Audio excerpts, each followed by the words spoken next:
Hello, welcome to Reading is Sexy, Knowledge is Power. We are continuing reading The 7 Great Lies of Network Marketing by Ann Sieg. You can get your copy at the link below, completely free. We are on lie number 6. Lie number 6 is, you just don't have enough belief. And Ann says, ugh, aren't you sick of this one? Of all the lies in network marketing, are there any that are more annoying than this one? The evil lie of motivation and belief has got to be one of the greatest shams in the history of sales, not just network marketing. Millions of distributors everywhere are told that the reason they aren't successful yet is because they just don't have enough belief, or they don't have a big enough why. Don't you just want to lose your lunch? Grief. Don't you just want to lose your lunch when some big shot in front of the room tells you that? The heavy hitters in your company would have you believe that you just need to get to that breaking point where you're sick and tired of being sick and tired, and then nothing will be able to get in your way. So what do? You listen to inspirational CDs, you cut out pictures of the car you want to buy and the places you want to go. You put those pictures everywhere, your fridge, your dashboard, your cupboard doors, your computer monitor, so you're constantly reminded of what you're working so hard for. You think positive. You go to every meeting you possibly can to energize your battery and pump yourself up for the week. You go to the annual national rally because you know that just seeing all those massively successful stars up on the stage will be enough to kick you into overdrive. You'll be so overwhelmed and inspired that you'll be unstoppable. You'll reach that magical turning point where everything starts working and your bank account is filled with cash. Stop and think about it for a minute. Really think about it. Is that how it works? Is fanatical motivation really the missing ingredient to success? Last time I checked, you don't need to have a huge why and a dream board just to make an average $30,000 income with a job. So why do we need all that stuff in network marketing? I mean, wouldn't it make sense that if you were doing what you're supposed to be doing, you'd at least be able to make a comparable income with your business? Now, I know what you're going to say. Yes, of course, owning your own business is different. It's harder than working a job. You don't make money immediately. It's called delayed gratification. In some cases, you don't make money immediately. You have to lay the foundation first before you get paid. We all understand that concept. However, network marketing doesn't have to be as hard as it is for most people. The point is, if you're truly building your business correctly, you'll start seeing positive results, small as they may be at first. If you've been hard at it for over 3 years and you still aren't cash flowing, something is seriously wrong. And I can guarantee you it's not your motivation. Think of it this way. If you're using a shovel to dig the foundation for a house when you could be using a bulldozer, then yes, you're going to need a lot of motivation to get the job done. Does that make sense? The more inefficient your system is and the more ineffective your tools are, the harder you're going to have to work to get results. And because of that, you have to make up for it big time with motivation. When you're using the right tools for the job, you're seeing steady, consistent progress and things are trucking along smoothly. Motivation becomes almost an afterthought. It's awesome. Let me ask you, if you had highly qualified prospects to talk to every day, that understood what you do, expressed an interest in learning more, and were eagerly awaiting your response, do you think that motivation would be a problem for you? No.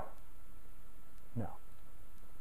But motivation becomes a major issue when you have to force yourself to pick up that 10,000-pound phone to call your son's soccer coach, who you know doesn't give a rip about your business. That's when you need to whip out your handy-dandy goal statement and remind yourself exactly why it is you're annoying the heck out of people. That's what I did. I willed myself to harass everyone on my names list 5 times over until eventually people just stopped talking with me. I lost a few friends in the process. You know what, though? I finally did reach that magical turning point in my business where all of a sudden, everything started working. I went from barely signing up 1 person every 5 months to sponsoring 10 people every month like clockwork. I went from trying to set up appointments with Perkins waitresses to having success coaches calling me to ask if they can do what I do. So what happened? I stopped worrying about belief and started concerning myself with the real nuts and bolts of how to market a business. Which is this: find the people who are looking for what you have, use an effective marketing system to automatically sell to them for you, and then spend your time working with the best ones. That's how I became so overwhelmed with interested prospects banging down my door that I literally couldn't handle them all myself. But here's the point I'm really trying to make. It was not my motivation, desire, belief, or any of that intangible stuff that made the difference in my results. It was the system I was using. You see, I was insanely motivated when I was getting poor results. I always was. That factor never changed. Neither did my belief, my desire, my discipline, or my work ethic. I worked just as hard using a crummy marketing system as I did using an effective one. In fact, I worked harder with the crummy ones. 1. Motivation was not my problem, and it's not yours either. You can be the most diehard believer in the world. You can have the biggest why imaginable. You can have a desire so strong that there's a literal physical burning inside you. You can be motivated till you're blue in the face. But none of that matters if you're using the wrong techniques.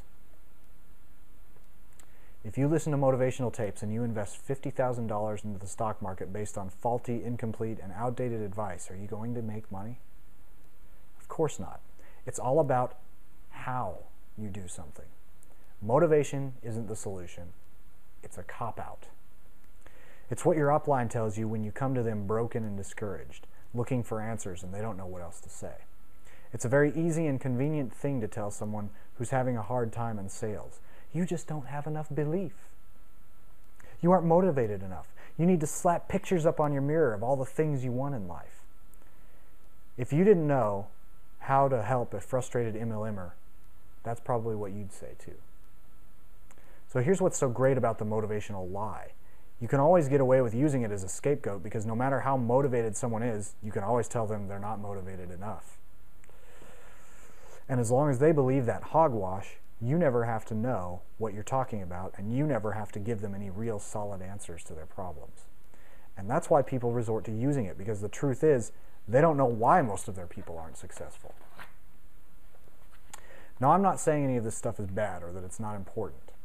What I'm saying is that when it comes down to it, you can do without the inspirational CDs. You cannot do without a good marketing system. Another crucial point to be made is that there's a huge difference between internal drive and external motivation. External motivation is almost like a drug. It feels great when we're in the moment listening to a story of how someone defied all the odds and became the success we dream about being. We feel sure that this mental boost will be enough to carry us all the way to the finish line. But then what happens? 3 days later, the realities of life have kicked in and it's already worn off. So we look for the next story to inspire us, and the next, and the next, and on it goes. It's just a quick fix, not a long-term solution. Do you know what the ultimate motivator is, though? Real results. In the last chapter, the next chapter, I'll explain how to get these real results by having people lining up to join your opportunity. Thanks for watching. If you haven't gotten your free book, 7 Great Lies of Network Marketing, to read it for yourself if you want, of course I'm doing the recording, go ahead and grab that at the link below. Please subscribe to this channel. It's updated every day. And check out my blog, HeartenUsMaximus, at the link below. I will see you next time. Thanks for tuning in.